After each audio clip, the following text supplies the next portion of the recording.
2살 많은 제 남편은 전형적인 곰 같은 남자예요. 말수가 적어 이리저리 말을 옮기지 않고 가족을 사랑하는 마음 하나로 묵묵히 집안을 이끌어가는 가장이죠. 남편을 소개해준 지인도 사람이 참 정직하고 진득해 주위에 인망도 높다고 칭찬하더라고요. 저는 그런 남편이 너무 듬직했습니다. 남편 옆에 있으면 그 어떤 거친 풍파도 남편이 모조리 막아줄 것 같았어요. 하지만 남편 또한 때론 무너지고 싶고 기대고 싶은 연약한 한 명의 사람이라는 걸 작년 이맘때쯤의 사건 때문에 알게 되었죠. 문제는 제 손아래 시누이의 남편인 심해불한 인간이었는데 단순히 당시 사건만 소개하기엔 부연 설명이 부족하니 제 결혼 전반에 걸쳐 사연을 소개해 보도록 하겠습니다. 저와 남편은 신혼을 경기도의 작은 빌라 전셋집에서 시작했어요. 양가 형편이 여유로운 편은 아니라 큰 도움을 받을 수 없어 우리 둘이 모은 돈에 약간의 대출을 꼈죠. 양가 부모님은 모두 좋은 분들이었고 경찰이었던 저희 오빠도 새언니도 남편을 마음에 들어 했습니다. 문제는 남편의 여동생인 손아래 시누이였어요. 저보다 한 살 어린 시누이는 그야말로 시댁의 골칫덩이였죠. 소기업에 다니며 벌이는 200이 채 안 되는데도 늘 성형을 하고 명품을 사들이는데 벌이보다 배는 카드를 긁고 다녔어요. 이 남자 저 남자 꼬셔서 명품과 돈을 뜯어내다 예전에 민사소송을 당한 적도 있다고 하더군요. 효자였던 남편은 그런 자기 동생을 늘 못마땅해 하면서도 앞으로 대체 뭐가 되려나 싶다며 걱정에 맞이 않았죠. 아빠, 나 이번 달 카드값 모자란데 200만 원만 해주라. 나 이번에 코 성형 다시 해서 돈을 많이 썼단 말이야. 넌 네 새언니 보는 앞에서 이런 말 하는 거 부끄럽지도 않냐? 너한테 꼬라박은 돈만 수천만 원이 넘어. 예전엔 철없을 나이라고 생각해서 도와줬는데 넌 이러다가 부모 노후 자금까지 다 거덜내 기집애다. 이제 먹고 죽으려고 해도 없으니까 꿈도 꾸지 마. 신우이는 그 온화한 시아버지조차 목에 핏대를 세우게 할 정도로 천방지축 문제아였습니다. 그런 신우이가 제가 결혼한 지 4년 뒤 결혼을 한다고 선언했을 때 굉장히 놀랐어요. 대체 신우이를 데려간다는 남자가 어떤 사람인지, 혹시 신우이에게 약점이라도 잡힌 거 아니냐며 시어머니는 진지하게 걱정까지 하셨죠. 그렇게 신우이와 결혼한 심해부는 얼굴도 멀쩡하고 성격도 서글서글한 사람이었습니다. 게다가 부친께서 대기업의 물건을 납품하는 탄탄한 하청업체 공장을 운영하셨기에 집안 또한 넉넉하다고 하더군요. 외아들이었던 심해부는 그곳에서 사장 직함을 달고 일하고 있다고 했죠. 심해부가 그런 멀쩡한 사람이어서 남편과 시부모님은 심해부에게 늘 고맙고 미안해했어요. 이서방, 남경이 쟤 날이 갈수록 몸에 들고 다니는 게 명품으로만 도배되는 것 같은데 자네 정말 괜찮은 거야? 쟤 결혼하자마자 일도 그만뒀다며? 괜찮아요, 형님. 여자의 사치는 남자의 부의 상징 아니겠어요? 제가 능력이 되잖아요.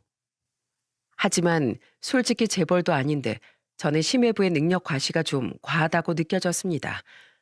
구태여 입 밖으로 말을 꺼내본 적은 없었지만은요.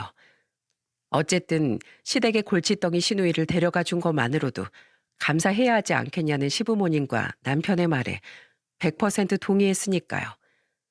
연년생 아들 둘을 낳으며 잠시 일을 그만뒀던 전 큰아들이 5살이 됐던 해 운 좋게 작은 회사로 재취업을 할 수 있었어요. 공장에서 일하던 남편의 외벌이에만 기대기엔 빨리 집도 사야 했고 애들이 크면서 들어갈 돈도 많았으니 맞벌이를 해야 했죠. 전혀 그럴 일이 아닌데 남편은 제게 미안해했습니다. 내가 조금만 더 능력이 있었으면 당신이 살림하고 육아에만 집중하게 해줄 수 있을 텐데 미안해. 쓸데없는 소리 한다. 요즘 세상에 남자 여자 역할이 어딨어. 당신은 너무 책임감이 강해서 탈이야. 난 지금도 충분히 행복하니까 괜히 미안해하지 마세요, 낭구님. 그런데 제가 재취업한 지 얼마 되지 않아 남편은 심해부의 공장으로 이직하고 싶다고 말하더군요. 웬 뜬금없는 소리냐고 물으니 남편은 이렇게 말했어요. 얼마 전에 매부가 전화로 먼저 이직 제안을 했었어. 생산과장 자리가 비는데 중요한 자리니까 믿을 만한 사람이 좀 맡아줬으면 좋겠다고 말이야. 요즘 대표인 사돈 어른이 좀 편찮으셔서 공장을 매일 나오지 못하시나 봐. 그래서 공장 운영을 매부가 주로 책임져야 하는 상황인데 나한테 도와달라고 그러더라고. 연봉도 지금 받는 것보다 많이 올려준다네. 솔직히 전 가족끼리 돈이나 일적으로 엮여 좋을 거 없다는 주의였어요. 껄끄러운 일이 생겨도 냉정하게 굴기 힘들 테니까요. 하지만 남편이 어련히 알아서 잘 판단했을 거라고 생각해 이직을 반대하진 않았죠. 다행히 남편은 심해부의 공장이 마음에 든 모양이더군요. 특히 남편은 심해부의 부친인 대표님에 대한 칭찬을 많이 했습니다. 보기 드문 분이야. 일주일에 두세 번밖에 못 나오면서도 직원들 이름 일일이 다 외우시고 직원들한테 절대 반말 안 하고 존댓말 하시고 대표님 보고 거기서 오래 일한 직원들도 많더라고. 남편은 직장에 대한 이야기는 원래 잘 하지 않았는데 대표님과 함께 일하게 된 직원들이 마음에 들었는지 가끔씩 칭찬을 했습니다. 그런데 이직한 지 3년이 지나면서부터 남편은 점점 직장에 관한 이야기를 하지 않더군요. 표정도 전보다 많이 지쳐 보였고요. 당신 공장에 무슨 일 있어? 일하는 거 즐거워하더니 요즘엔 통 말도 없고 표정도 어둡네. 어떻게 일이 매번 즐겁겠어. 아무 일 없어. 아, 대표님이 전보다 몸이 조금 더 안 좋아지셔서 요샌 거의 공장에 못 나오시긴 해. 그래? 고모부가 걱정이 많으시겠네. 더 이상 캐물어도 남편이 워낙 과묵한 사람이라 말을 하지 않을 것 같았어요. 원래 직장 일이나 가정 일을 밖으로 가져가 가타부타 말하는 걸 좋아하지 않는 사람이었으니까요. 그래도 이 정도면 많이 말해준 거다 싶어 저는 더 묻지 않고 지나갔습니다. 가족 모임 때마다 마주친 심해부도 평소와 다르지 않은 모습이라 그냥 일에 대한 피로가 쌓인 건가 보다 싶었죠. 오빠, 우리한테 잘 보여. 우리 아버님 돌아가시면 공장 내 남편 거 되는 거 알지? 혹시 알아? 나중에 오빠한테 콩고물이라도 떨어질지. 한편 자기 남편 아래에서 일한다고 시누이는 은근슬쩍 제 남편을 깔아보더군요. 기분이 좋진 않았지만 괜히 남편 직장 생활에 조금이라도 영향이 갈까 싶어 아무 말 하지 않았죠. 그런데 시간이 흐르며 시댁에서 심애부를 마주칠 때마다 남편은 점점 말수를 줄여갔습니다. 원래는 심애부에게 먼저 말도 걸고 제법 웃기만 하던 사람인데 말이죠. 당신 공장에서 고모부랑 무슨 일 있어? 고모분 당신한테 여전히 형님 형님 하면서 말도 잘 걸고 쌩글거리는데 유독 당신만 너무 말이 없어 보여서 그러고 보니까 요새 당신 잔업도 휴일 근무도 너무 많은 것 같아. 혹시 고모부가 당신을 막 부려먹고 있는 거 아니야? 그냥 요새 인력이 부족해서 그래. 체력이 힘드니까 어디서든 떠들 힘이 부족한 거야. 걱정하지 마, 여보. 왜? 직원들이 많이 그만뒀어? 직원이 많이 그만뒀는데 사람이 잘 구해지지도 않고 들어와도 금방 나가는 사람도 많고 인건비 줄인다고 전보다 직원 채용을 많이 안 하기도 하고 그래. 남편은 심해부가 대부분의 공장 운영을 맡으며 아직 운영하는 방식이 서툰 것 같다고 말하더군요. 무리한 사업 확장도 그렇고 거기에 들어가는 투자 비용을 인건비를 아껴서 충당하려고 하는 부분도 그렇고요. 때문에 불만을 품고 그만둔 기존 직원들도 꽤 있다고 했어요. 직접 운영하는 게 처음이라 그렇겠지. 이리 부딪히고 저리 부딪히다 보면 나아질 거야. 남편은 어떻게 직장이 늘 좋을 수가 있겠냐며 웃어 보였습니다.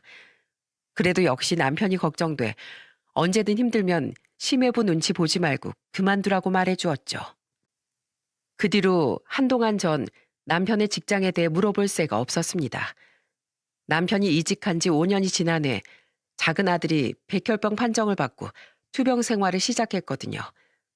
아들 간병을 위해 직장을 그만두고 싶었지만 하필 막 큰 대출을 받고 자가를 구매한 지 얼마 되지 않아 그럴 수도 없었어요. 매달 대출금 상환에 아들 병원비에 간병인비, 생활비까지 필요했기에 꼭 맞벌이가 필요했죠. 그러다 보니 우리 부부는 서로 대화를 할 시간이 많이 없었어요. 일하랴 살림하랴 둘째 간병에 첫째 돌보랴 하루가 눈코 뜰 새 없이 바빴으니까요. 남편은 여전히 야근도 휴일 근무도 많았는데 제가 괜찮냐고 물어볼 때마다 남편은 힘없이 웃으며 제 손을 잡아주었습니다. 열심히 돈 벌어야지. 지금은 힘들어도 나중엔 다 좋아질 거야. 우리 애들을 위해서라도 조금만 힘내자 우리. 애가 아픈데 명절이니 가족 행사니 신경 쓸 틈이 어디 있었겠어요. 아들이 투병하는 4년 내내 저와 남편은 거의 양가 행사에 참여하지도 못했어요. 우린 가족들이 아들 병문안을 왔을 때만 가끔씩 얼굴을 볼 수 있었죠. 부모님들도 저희 오빠와 새언니도 자주 찾아오지 못해도 자주 전화해서 안부를 물어줬는데 4년간 전화는커녕 딱 한 번, 그것도 5분 동안만 얼굴을 비춘 사람이 신우이였습니다. 그나마 심애부는 4번가량 찾아왔는데 일이 바빠서 도통 올 시간이 없었다고 제게 이야기하더군요. 형님이랑 직원들 월급 챙겨주려면 제가 열심히 뛰어야 해서요.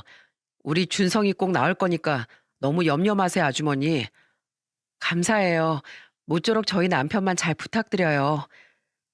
그때까지만 해도 저는 심해부가 제 남편에게 어떤 만행을 저지르고 있는지 미처 상상조차 하지 못했습니다. 제 앞에선 늘 사람 좋은 웃음을 짓고 있었으니까요. 그런데 저희 둘째가 투병 4년 만에 치료 종결을 하고 얼마 되지 않아 저는 까맣게 몰랐던 공장에서의 속사정을 알게 되었어요. 그동안 고생 많았어요, 여보. 이젠 우리 준성이도 건강해졌으니까 우리한텐 행복할 일만 남은 거야. 나야 일하느라 거의 준성이 간병도 못했는데 당신이 고생 많았지 뭐. 4년이란 자식의 긴 투병 생활은 우리 부부에게도 굉장히 고된 시간이었어요. 여느 또래 애들과 다르지 않게 건강해진 둘째를 보니 이젠 전부 끝났다 싶어 행복한 눈물이 흘렀어요. 그런데 그로부터 며칠 지나지 않아 남편은 술을 진탕 먹고 밤늦게야 집에 들어왔습니다. 회식이라도 했어? 평소엔 잘 먹지도 않은 술을 뭐 이렇게 많이 마셨어? 아니, 혼자 마셨어. 너무 힘들어서 오늘은 꼭 술 한 잔 마시고 싶었어. 뭐야, 당신 울어? 깜짝 놀랐습니다. 대뜸 눈물을 터뜨린 남편은 쉬이 진정하지 못하고 점점 서럽게 흐느끼기 시작했어요. 너무 놀란 전 우선 남편을 끌어안고 등을 두드리며 달래줬죠. 한참 뒤 진정이 된 남편은 그제야 제게 이야기를 털어놓더군요. 제가 미처 알지 못했던 힘들었던 그동안의 사정에 대해 말입니다. 여보, 매부가 자꾸만 날 너무 힘들게 해. 어떨 땐 그냥 죽고만 싶을 때도 있었어. 뭐? 고모부가? 당신한테 뭘 어쨌는데? 예전에 내가 한번 말했었지. 매부가 인건비 줄이겠다고 했던 거. 근데 사람이 없어서 일이 힘드니까 기껏 뽑아놓은 사람이 계속 나가더라고. 남아있던 직원들도 너무 힘들어하길래 내가 나서서 매부한테 이건 아닌 것 같다고 얘기했어. 내가 생산과장이라 직원들 중심에 있기도 하고 매부랑 가족관계기도 하니까 내 말은 그래도 좀 들어주지 않을까 싶어서. 근데 그때부터 매부는 내가 고가웠나 봐. 처음엔 은근슬쩍 나한테 일을 몰아주는 것 같더니 나중엔 점점 대놓고 날 괴롭히더라고. 당신을 어떻게 괴롭혔는데? 직원들 다 보는 앞에서 언어적으로 모욕 주고 가끔 머리나 어깨도 툭툭 밀고 인력이 부족한데도 생산량을 계속 늘리라고 압박했어. 게다가 납품 마감일을 멋대로 촉박하게 잡아놓곤 그때까지 생산량을 못 맞추면 월급에서 까겠다고 겁박까지 했어. 근데 문제는 매부가 나한테만 그런 게 아니라 다른 직원들도 막대하고 나중에 나의 무슨 노예 취급을 했다는 거야. 대표님이 회사에 자주 계실 땐 안 그랬는데 이제 자기 세상이 됐다 싶으니까 그제야 본성을 드러냈던 것 같아. 심해부의 만행은 경악 그 자체였어요. 심해부는 사업을 확장시키겠다며 일만 벌려놓고 자신은 손 하나 까딱하지 않고 직원들만 부려먹었다더군요. 잔업과 휴일수당을 떼어먹는 건 기본에 툭하면 직원들에게 폭언하고 머리통을 툭툭 쳐대는 건 일상 다반서였다고 합니다. 직원이 특정일에 휴무 신청이라도 하면 남의 돈 벌기가 쉬운 줄 아냐며 정강일 걷어차고 마감일이 촉박했던 어느 날엔 갑자기 모친상 연락을 받은 직원을 퇴근 시간 전까지 가보지도 못하게 했다네요. 정말 미친 사람 아닙니까? 설마 그 인간이 당신한테도 손댔어? 어깨랑 머리 미는 거 말고 정강이도 차고 그랬냔 말이야. 어, 난 어떻게든 직원들 감싸주려고 매부한테 계속 항의했거든. 그러니까 내가 제일 마음에 안 들었겠지. 내가 직원들 중에 제일 심하게 당했어. 그래도 나랑 몇몇 직원들은 대표님 생각해서 참고 견뎠어. 우리까지 없어지면 공장이 진짜 망할 것 같아서 그만큼 다들 회사에 대한 애정이 깊었던 거야. 그런데 회사 사정은 나아질 생각도 않고 내부 만행은 더 심해져만 갔어. 심지어 난 적어도 월급은 제때 받았는데 몇몇 직원들은 회사 사정이 나아지면 주겠다면서 임금 체불까지 당했어. 그리고선 밀린 월급을 잘 챙겨주지도 않고 질질 끌기만 하는 거야. 그걸 그냥 참았어? 왜 나한테 말을 안 했어? 다 뒤집어 엎고 당장 뛰쳐나왔어야지. 어떻게 그래? 준성이가 아팠잖아. 우리 돈 필요했잖아. 그만두면 언제 다시 그만한 월급 받고 취업될지도 모르는 상황에 무책임하게 일을 그만둘 수가 없었어. 게다가 당신도 나만큼 지쳐가고 있는 걸 아는데 괜한 얘기를 해서 마음 아프게 하고 싶지도 않았고. 근데 오늘은 더 이상 못 참겠더라. 직원들도 생계가 달린 일이니까 직원들 밀린 월급이라도 달라고 오늘 매부한테 작정하고 항의했거든?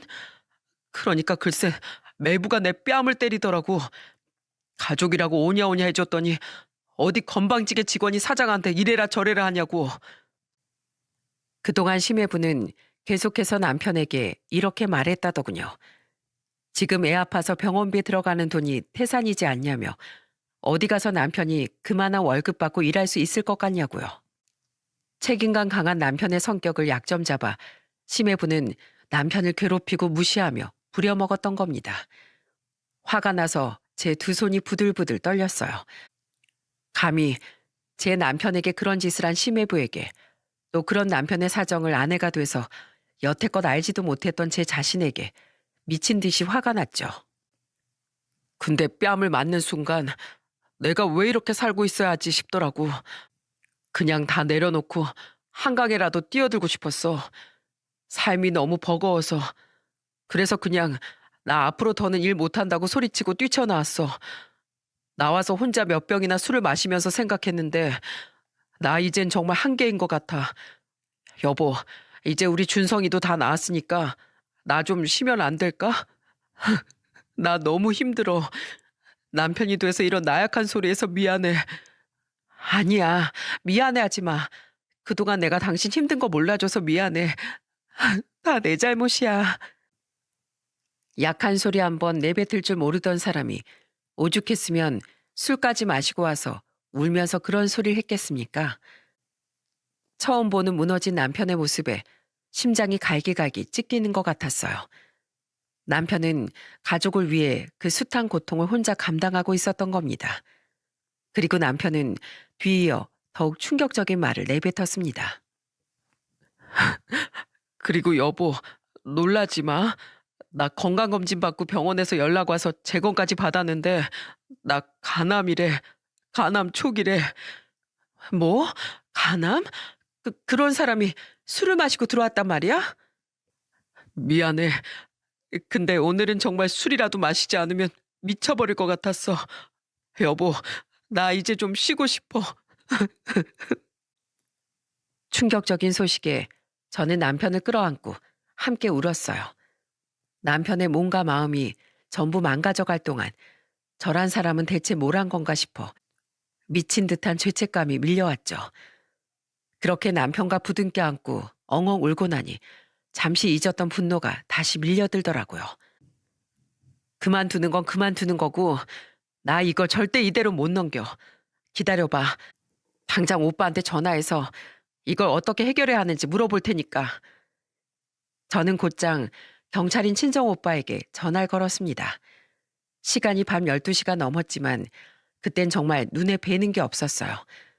다행히 아직 자지 않고 있던 오빤 제 전화를 받고 기함을 하며 이렇게 말했습니다. 미친놈 아니야? 뭘 고민해? 내일 당장 변호사 선임해서 고소해. 뺨 맞은 데 조금이라도 부어있으면 사진 찍고 그동안 생긴 멍 같은 거 아직 남아있으면 그것도 전부 증거 사진으로 남겨놔. 그리고 내일 병원 가서 상해 진단서도 끊고 폭행이랑 모욕죄로 충분히 고소하고도 남아. 오빠의 말을 듣고 저와 남편은 남편의 상처를 사진으로 남기기 시작했어요. 자세히 보니 뺨도 붉게 달아올라 있었고 옅은 상처까지 났더라고요. 게다가 최근에도 정강이를 차였다던 남편은 피멍이 든 종아리까지 보여줬습니다. 남편은 잠옷도 긴 파자마였던지라 제가 미처 보지 못했던 거예요. 멍과 상처를 보는데 남편이 얼마나 모욕적이고 고통스러웠을지 다시 한번 느껴져 저는 또다시 눈물을 쏟아내고 말았어요. 다음 날 저는 회사에 휴가를 내고 남편과 함께 병원에서 진단서를 끊었습니다. 그리고는 변호사를 선임해 즉각 고소까지 진행했죠. 남편이 출근하지 않자 심해불한 인간은 문자만 한 통 보내놨더군요. 이렇게 무책임하게 당장 안 나오면 어쩝니까? 빨리 출근해요. 그 문자를 보는데 꼭지가 돌아 저는 심해부에게 바로 전화를 걸었습니다.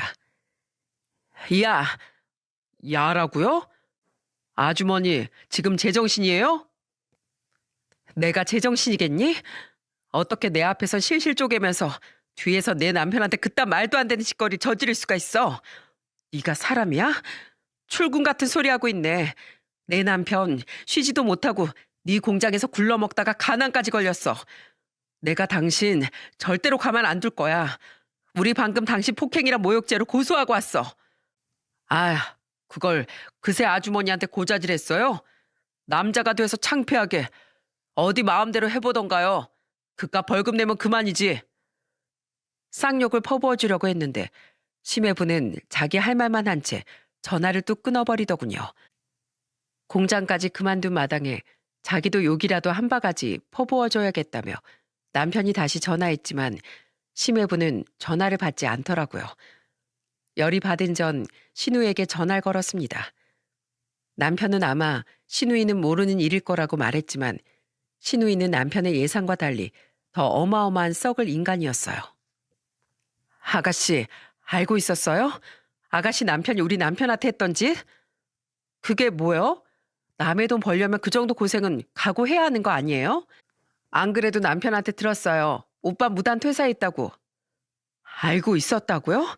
그런데도 아가씨 남편을 가만 놔뒀어요? 아가씨 미쳤어요? 아가씨 오빠잖아요.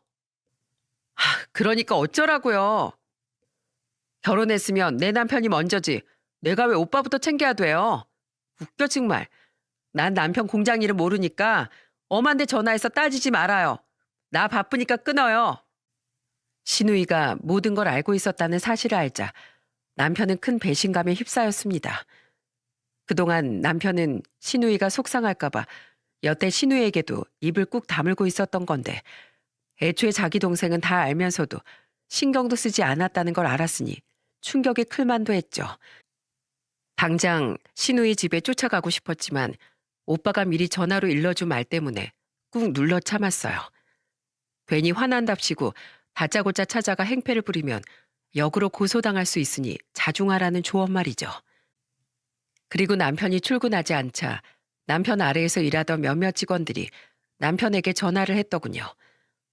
남편은 직원들에게 그만둘 거라는 얘기와 함께 고소한 사실을 전해주었습니다. 끝까지 자네들을 지켜주고 싶었는데 이렇게 무책임하게 혼자 그만두게 돼서 미안하네. 아닙니다, 과장님. 그동안 저희 위해 앞장서서 사장님 행패 막아주신 거 다 알아요. 어제도 밀린 저희 월급 돌려주라고 항의하다가 손찌검 당하신 거 직원들 사이에서 소문 다 났습니다. 그동안 정말 감사했어요, 과장님. 그리고 저희도 이젠 가만히 안 있으려고요. 저희도 과장님이랑 같이 사장님 고소할 거예요. 임금 체불 문제도 신고할 거고요. 그동안 대표님 생각해서 참고 기다렸는데 이제 더는 못 참겠어요. 직원들은 남아있는 직원과 임금과 퇴직금을 제대로 받지 못하고 그만둔 직원들까지 합세해 단체로 매부를 고소하겠다고 말하더군요. 매부에겐 남편과 같은 제목으로 고소를 임금 체불 문제에 대해선 공장 자체를 상대로 말이죠. 그들 중엔 심해부의 폭언에 대한 녹음 파일과 직원들이 폭행당하는 동영상을 가지고 있는 사람도 있다고 하더라고요. 그들도 그동안 참을 만큼 참았던 것이 남편의 퇴사와 더불어 터져버리고 만 겁니다. 그런데 황당하게도 주말이었던 다음 날 시누이와 시매부가 저희 집으로 찾아온 게 아니겠어요? 당황해서 우선 애들을 방으로 들여보낸 전 팔짱을 끼고 두 사람을 노려보았습니다. 남편 또한 경멸 어린 표정으로 그 둘을 바라보고 있었죠. 먼저 입을 연 사람은 시누이였어요. 오빠, 진짜 남편 보기 창피하게 이게 뭐 하는 짓이야? 오빠가 다른 직원들까지 다 선동한 거지? 이 사람 공장 지금 피해가 이만저만이 아니야. 직원들이 대거로 같이 고소하겠다고 난리치면서 출근도 안 해가지고 지금 비상사태라고. 얼른 오빠부터 고소 취하해. 그리고 직원들도 설득하란 말이야. 싫어. 죄를 지었으면 그만한 벌을 받아야지. 사람이 참아주는 것도 한계가 있어. 그리고 직원들도 당한 피해가 있으니까 들고 일어난 거지. 그걸 왜 나한테 그래? 이럴 시간에 네 남편 행동거지부터 똑바로 고쳐놔. 다 매부 저 자식이 자초한 일이니까. 기가 막혀서 자기들이 일을 못해서 사장이 화 좀 낸 거 가지고 왜들 난리야. 임금 체불이야. 회사 사정이 안 좋으면 밀릴 수도 있는 거지. 이런 걸 보기 싫으면 오빠가 더 잘나지 그랬어. 지가 못나서 자기 매부 아래서 일하는 주제 어디다 대고 화풀이야? 아가씨, 아니, 야, 박남경, 무슨 웃기지도 않는 말을 내 남편한테 하고 있어? 네 남편이란 인간이 멀쩡히 다른 공장 잘 다니고 있던 내 남편 스카우트한 거잖아. 자기 주위에 인재가 없으니까. 잘해주겠다고 큰 소리 뻥뻥 칠 땐 언제고 사람을 무슨 조선시대 노비 부리듯이 막대. 야, 이기적인 인간아.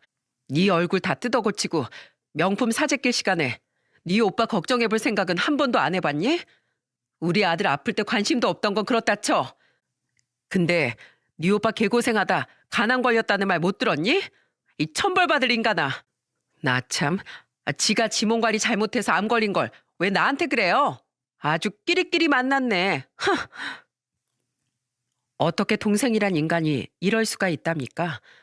그 와중에 심해부는 비웃음을 띤 채 이렇게 비아냥대더군요. 알았어요, 알았어.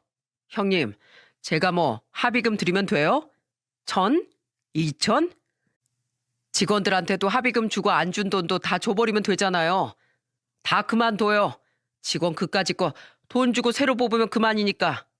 당분간 빡세도 남은 직원들 좀 갈아 넣으면 되죠. 그깟 또 얼마나 한다고?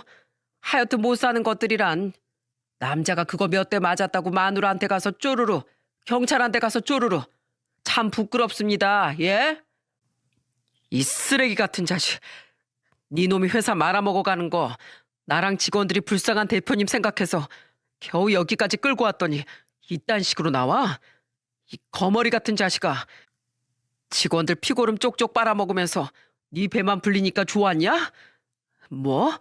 회사에 돈이 없어? 웃기시네.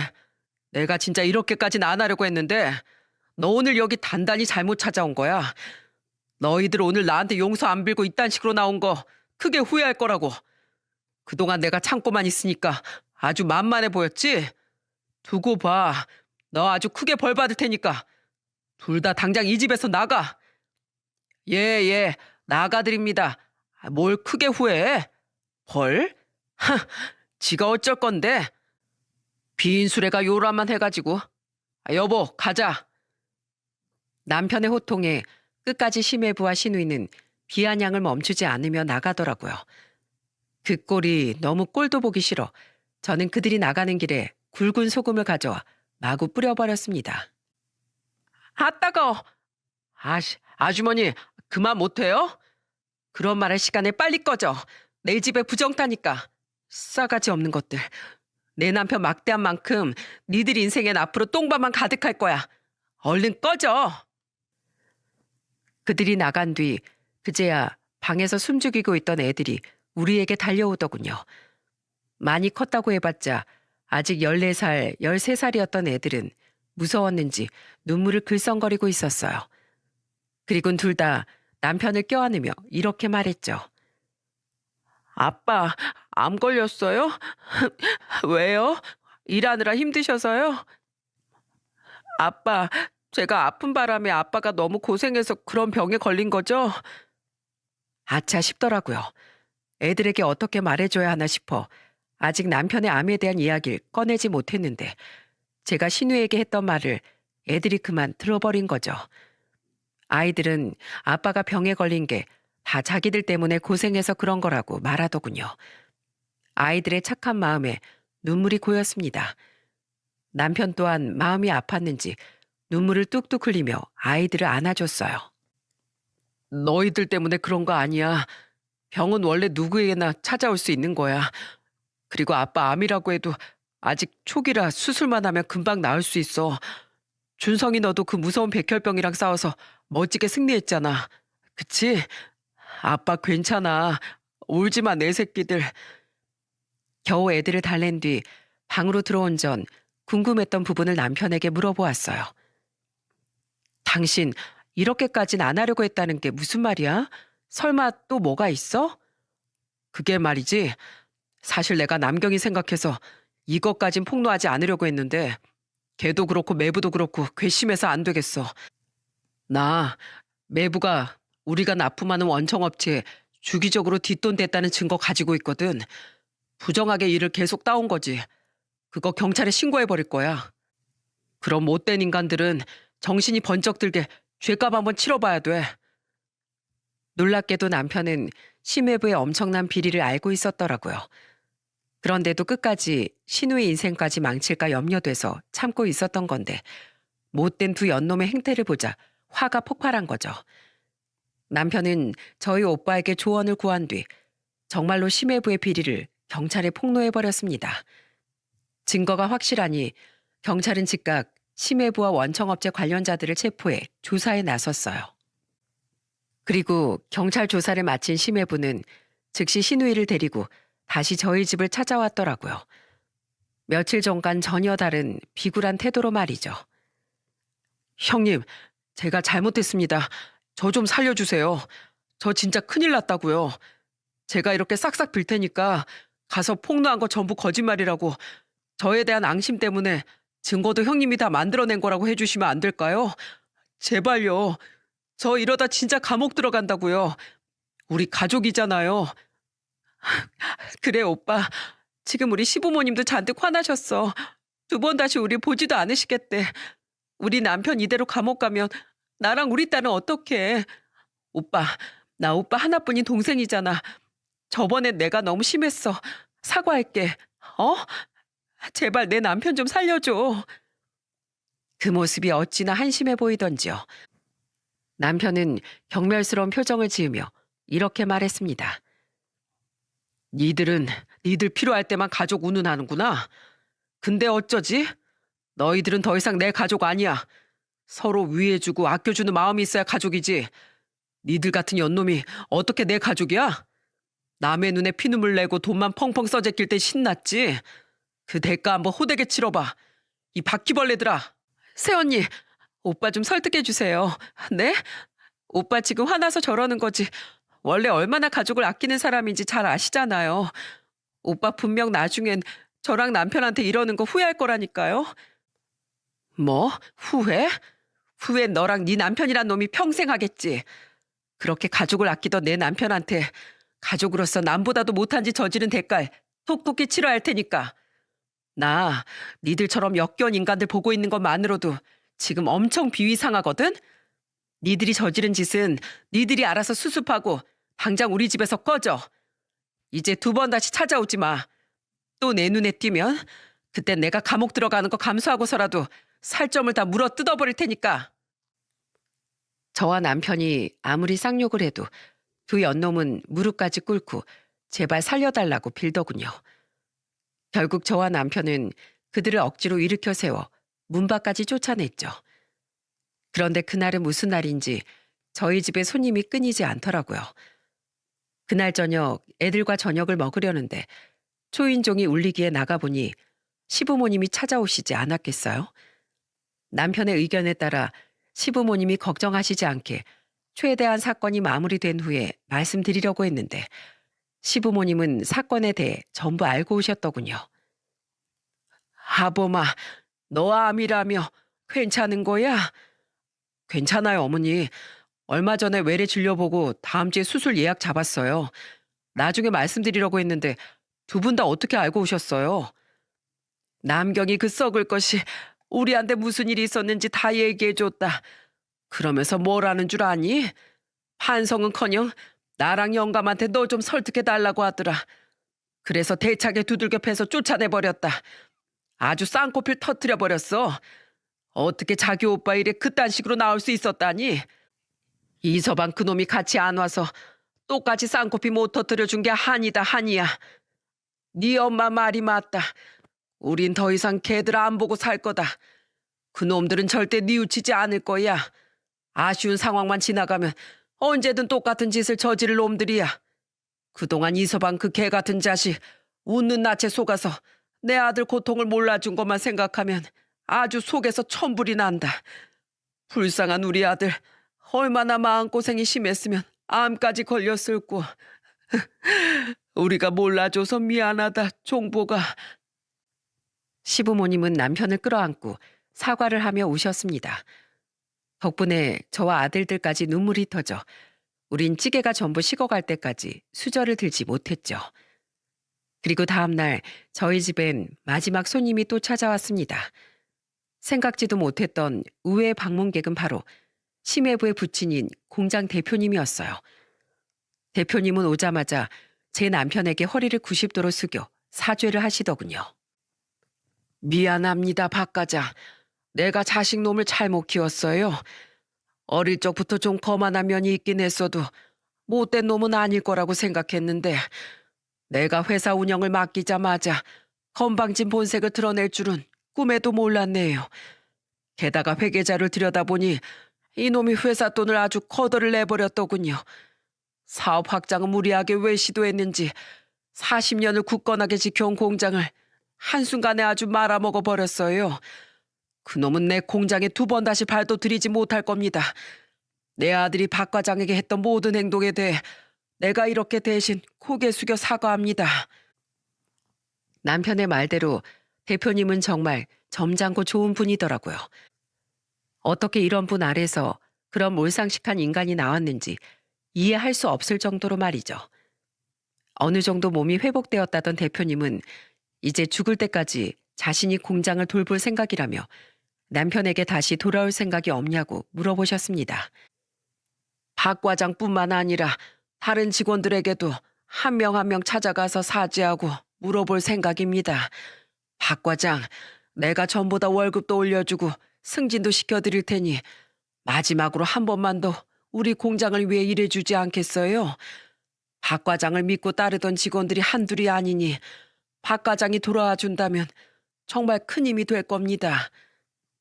하지만 남편은 그런 대표님의 부탁을 정중히 거절했습니다. 최선을 다했던 만큼 더 이상 그 공장엔 남은 마음이 없고 한동안 치료를 위해 쉬고 싶다고 말이죠. 남편의 말에 대표님은 아쉬워하면서도 남편의 그런 뜻을 존중해 주겠다고 말씀하셨어요. 그리곤 다시 한번 고개 숙여 사과를 하신 뒤 저희 집을 나가셨습니다. 그게 그 공장과 남편과의 정말 마지막이었죠. 남편은 그 다음 주 예정대로 수술대에 올랐습니다. 다행히 암의 크기가 2cm밖에 되지 않는 일기였기에 남편은 수술 후 나흘 뒤에 퇴원할 수 있었어요. 항암 치료도 필요 없다기에 남편은 그 뒤 건강관리를 하며 3개월마다 검사를 받기로 했죠. 남편은 몸의 회복을 위해 한동안 일을 구하지 않고 휴식을 취했습니다. 그리고 그 사이 대표님은 남편에게 퇴직금과 정신적 보상금이라는 명목으로 생각보다 많은 금액을 월급 통장으로 넣어주셨더군요. 다른 직원들에게 물어보니 직원들 또한 못 받은 월급과 퇴직금 그리고 보상금 등을 각자 사정에 맞게 넉넉히 돌려받았더라고요. 그들 중 일부는 대표님의 부탁에 다시 공장으로 돌아가 일을 하기로 했다고 했죠.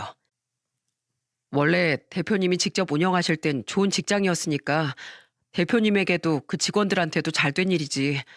비록 지금은 공장 사정이 어려워졌지만 대표님이라면 잘 일어서실 거야. 남편은 그 공장에 대한 원망도 없는지 끝까지 사람 좋은 소리를 하더군요. 하지만 저 또한 좋은 분이었던 대표님이 아들에게 뒤통수를 맞았다는 사실이 안타까워 대표님께 응원하는 마음을 보냈죠. 심해부와 원청업체 직원들은 재판 끝에 결국 줄줄이 징역살이를 하게 되었습니다. 남편과 직원들의 폭행과 모욕죄에 관한 고소도 승소해 심해부는 추가로 벌금까지 내야 했어요. 징역이 확정되던 날 저와 남편은 재판장에 참석했는데 그대로 포승줄에 묶여 끌려가는 심해부를 보고 신우이는 오열을 하더라고요. 그것도 저희를 노려보면서요. 내 인생은 다 망했어. 이게 다 너희들 때문이야. 내 인생 책임지라고. 마음 같아선 침이라도 뱉어주고 싶었는데 재판장이라 차마 그러질 못했습니다. 남편은 제 어깨를 감싸며 그곳을 빠져나오더군요. 저런 개념 없는 인간의 말에 일일이 대꾸해주면 우리만 피곤하다면서요. 이미 남편은 신우에 대한 모든 정을 마음속에서 버려버린 거예요. 형님, 정말 감사했습니다.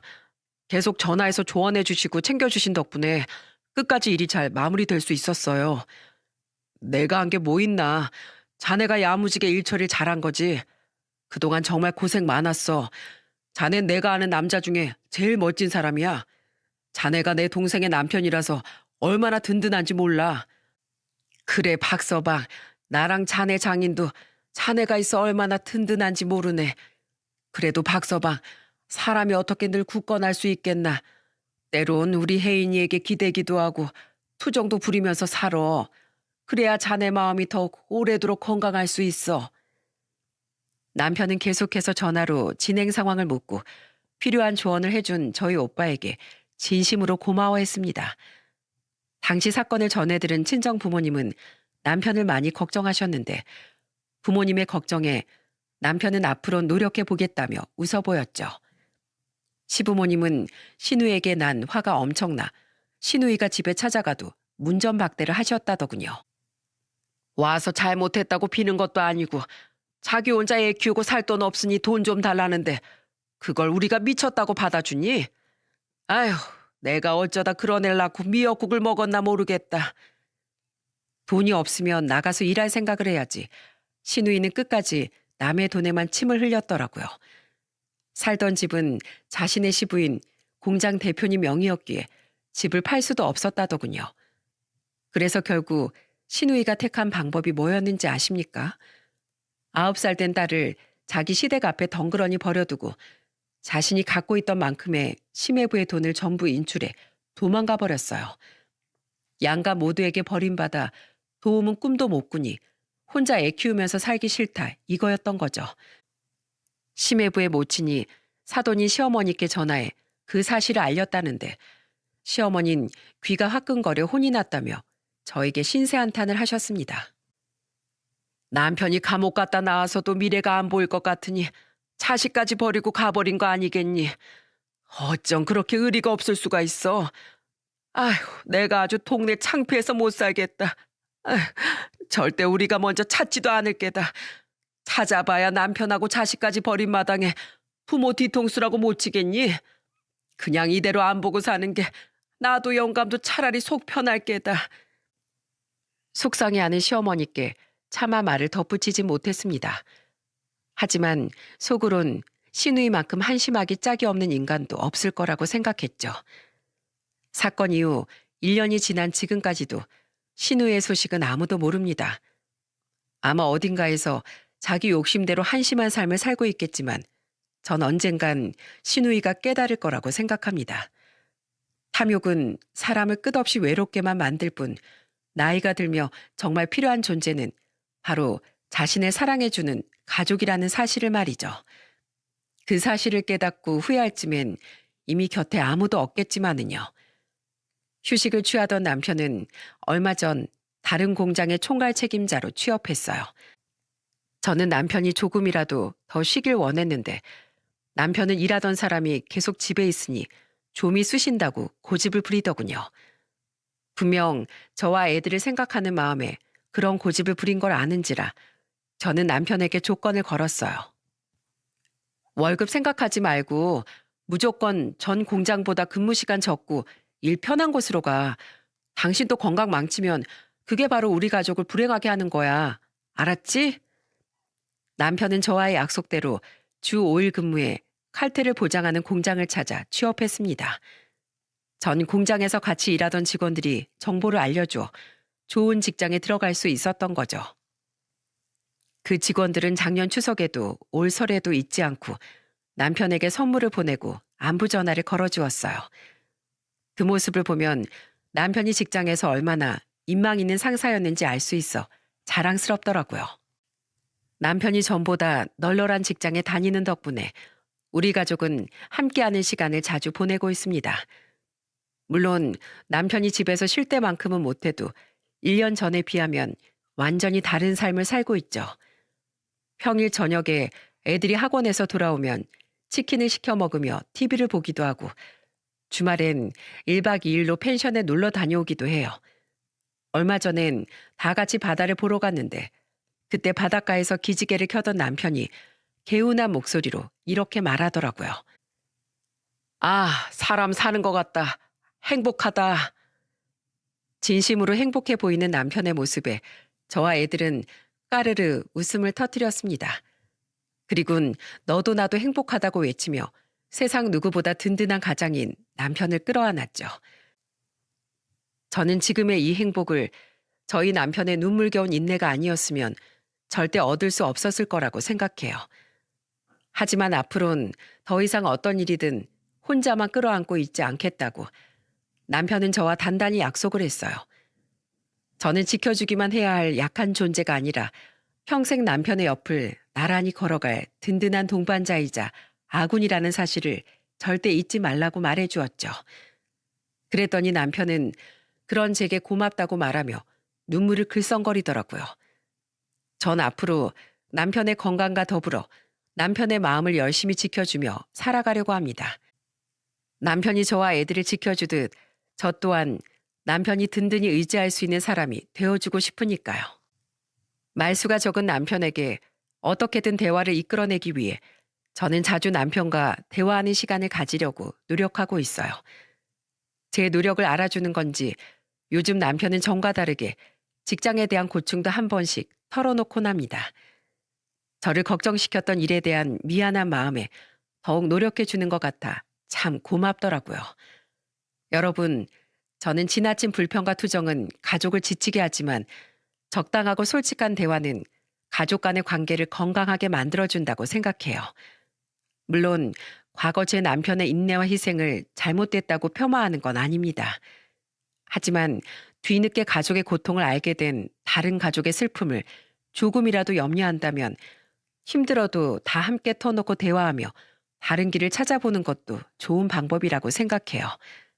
가족은 내가 지켜줘야 할 존재이기도 하지만 가족 또한 든든한 자신의 응원자이자 버팀목이라는 걸 여러분 모두 잊지 않으셨으면 좋겠습니다. 마지막으로 세상의 모든 가장분들에게 존경의 마음을 보내며 이만 사연을 마칠게요. 늘 가족을 위해 희생하는 크고 위대한 그 마음에 감사드립니다. 모두 행복하세요.